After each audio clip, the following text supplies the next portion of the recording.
Vamos falar com o José Álvaro, que já está na linha. Ele é economista, é supervisor técnico do Diese e vai nos falar, é claro, de economia, mas especialmente sobre o dólar na nossa economia. José Álvaro, bom dia. Bom dia, Marcelo, tudo bem contigo? Tudo bem.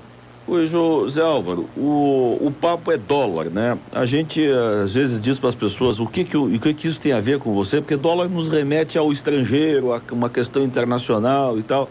Mas ela está na prateleira da gente, né? Está no bolso da gente, né? Ontem mesmo eu dava notícia aqui sobre o material escolar, né? O preço do papel e que é comprado em dólar. O que tu me diz sobre esta variação do dólar nesses últimos dias aí? E até o ano passado nós tivemos um pra lá e pra cá danado do dólar, né? Como é que a gente explica isso, hein, José Álvaro? Bom, primeiro concordar contigo, acho que tu tem razão, esse negócio essa questão, esse tema do câmbio, né, a relação da nossa moeda com as moedas estrangeiras, especialmente com o dólar. Por que a comparação normalmente é feita com o dólar? Porque, na verdade, o dólar é a moeda de referência do comércio internacional. Ele, né, apesar da crise de 2008, que pegou especialmente os Estados Unidos, né, que era o centro da crise e tudo mais, apesar dessa crise de 2008, que de certa forma continua até hoje, o dólar não foi afetado enquanto referência em termos de moedas à economia internacional.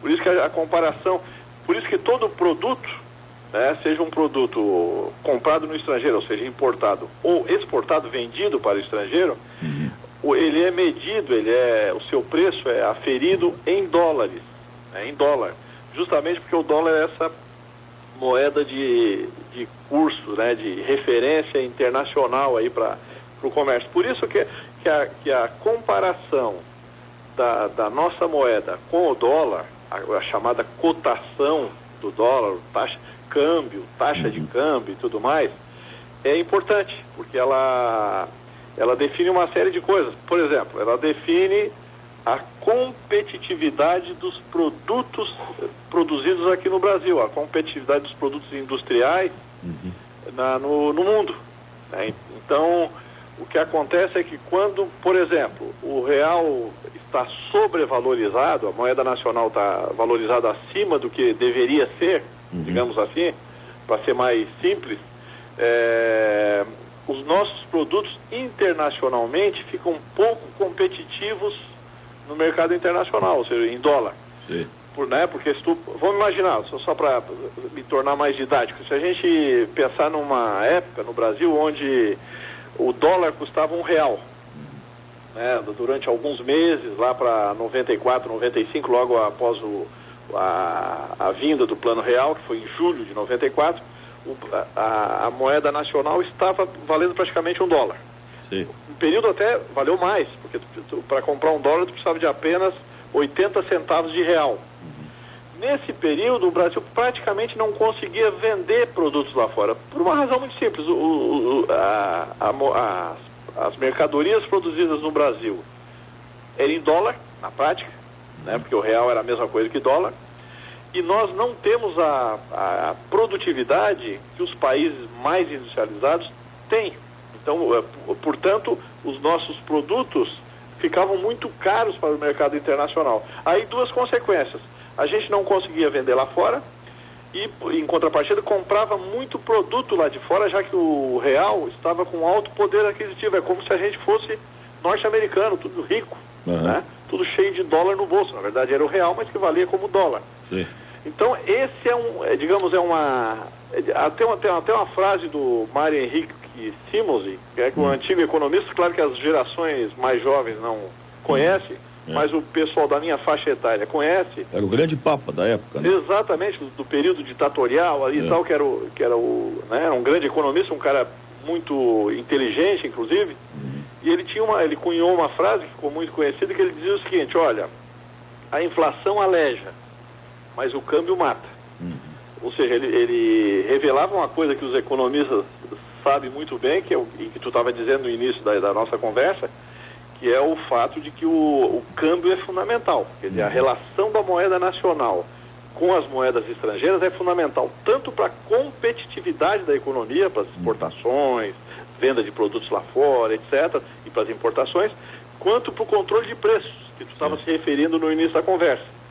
Porque o que acontece? Se o Brasil, por exemplo, resolver tornar as exportações do Brasil mais competitivas, vender mais produtos têxteis catarinenses lá fora, e assim por diante, e para isso ele desvalorizar o real, né? Por exemplo, fazer com que para comprar um dólar tu precise de R$3, desvaloriza o real. Isso é ótimo para a concorrência internacional. Nós vamos inibir as importações, porque vão ficar muito mais caras, e vamos fomentar as exportações. O problema é que tu pode ter um reflexo grande na inflação. Então, tu percebe que é um tabuleiro de xadrez. Se tu movimenta uma peça, tu movimenta tem repercussão em outras, né? Exatamente. Toda a correlação de forças da economia, todas as variáveis relacionadas com esse fenômeno do câmbio, acabam sendo afetadas também. Agora, Zé, é claro que a gente fica fazendo cortes aqui no raciocínio, porque o tempo sempre é curto. Não tem problema, nós estamos no rádio, tem que ser assim mesmo. Mas eu te pergunto o seguinte, o dólar, de alguma forma, ele também denuncia os nossos problemas, né? Porque, por exemplo, no papel, que é o problema do caderno aí, do material escolar, o papel, nós sabemos aqui que nós somos exportadores muito de celulose, né? Que é a base do papel, que é a commodity do papel. Mas este papel volta em forma de caderno, já prontinho para a gente comprar, mais caro do que sai a celulose, né? Então, na verdade, nós estamos botando para fora do país um produto barato, né? Que é primário, né? De baixo valor agregado. E depois volta ele com o caderninho bonitinho, até com a capa, com as nossas celebridades na capa aqui, né? Certo. Mas feito lá fora, na China, né? Os caras são cuidadosos, né? Eles fazem a coisa com detalhes, né? Daqui a pouco tem um caderno aí com o Big Brother na capa e tal, a gente acha que é daqui, é lá da China, né? Exatamente. E aí pagamos bem caro por este papel, por este caderno, né? Isso é um verdadeiro absurdo e infelizmente esse problema nos últimos anos se agravou. Esse é que é o Brasil até... Tu vê, o que aconteceu no ano passado? No ano passado nós fizemos 2,5 bilhões de dólares apenas de superávit comercial. Esse superávit foi exclusivamente pela venda de commodities, que tu acabou de mencionar uma aí, que é papel, celulose, essas coisas, né? Foi exclusivamente minério de ferro, laranja, suco de laranja, etc., de baixo valor agregado. Então tu exporta, sei lá, 1 quilo de minério de ferro por 12 centavos de dólar. Aí importa carro dos chineses, né? E importa carro de outros países. O Brasil exporta 75% do minério de ferro no mundo, né? E apenas 2% do aço. Como tu sabe, né? A gente precisa de ferro para fazer aço. Aí, ou seja, aquele produto de maior valor agregado, o Brasil praticamente não vende, mais do que isso, importa, né? Não é autossuficiente nessa área. E exporta 75% do minério, ou seja... Está tudo errado. O Brasil é fornecedor de matéria-prima para o mundo, né? E enquanto a gente não virar esta banda aí, nós não teremos um país estável do ponto de vista industrial, né? É muito difícil. A dependência complicado, né? A dependência de commodities, né? Depender no comércio de commodities, coloca o Brasil numa condição de colônia. Tu fica dependendo das decisões ocorridas nos países que têm indústria forte. E aí ficamos dependendo aí, dia desses o professor Sanson, da Universidade Federal, nos explicava aqui o que vinha a ser a economia criativa, né? Certo. Que é o que fez o governo agora com os números aí com a Petrobras, né? Assim, exatamente, mas esse eu não vejo como um problema muito grave, apesar de que é um problema também, porque... digamos, economia depende muito das expectativas. Então, quando tu faz um tipo de economia, de contabilidade criativa, tu acaba levantando dúvidas, né, entre os chamados agentes econômicos sobre as contas públicas, mas nas contas públicas eu não vejo um problema muito grave. Na verdade, a macroeconomia, no que se refere a câmbio, e a inflação e a crescimento, essas três variáveis, eu diria que é o nosso ponto mais complicado. É claro que nem tudo se refere a um problema de erros governamentais. É que nós temos que lembrar que a vida é muito dura nessa área de economia e ficou mais dura depois da crise mundial.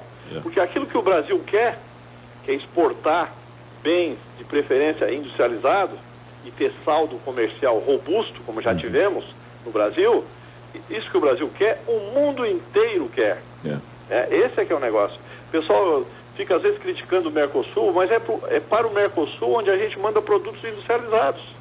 Os Estados Unidos compram commodities do Brasil, apesar de que a gente vende também alguns industrializados. A China só quer commodities. Em relação ao Mercosul, nós somos o império, né? É verdade. A gente tem grande superávit com a Argentina e coloca produtos industriais na Argentina. Com a Venezuela, que entrou recentemente no Mercosul, a mesma coisa, né? Muita gente, e às vezes a gente até subestima ou ignora a importância desse mercado para o Brasil, mas é muito importante. Aliás, há quem diga, de forma errada, equivocada, que o Mercosul é uma ficção científica, né? O que não é verdade. O que não é claro que poderia ser muito mais do que é, né?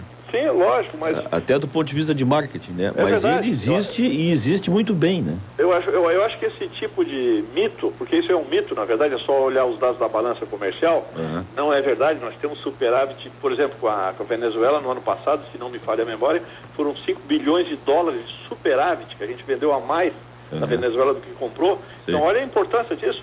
Um ano que tu tem 2,5 bilhões apenas de superávit, só com a Venezuela nós fizemos 5 bilhões, então isso é muito importante. Então está longe de ser uma ficção, mas esse tipo de diagnóstico, esse tipo de ideia sobre o Mercosul decorre do fato de que o Mercosul é pouco divulgado entre a população brasileira. Exatamente. Né?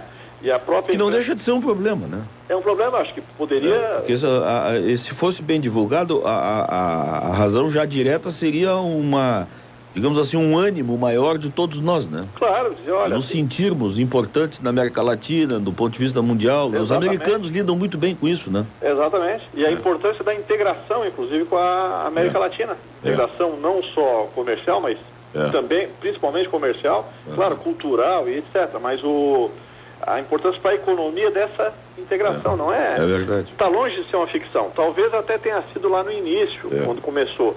Mas hoje não.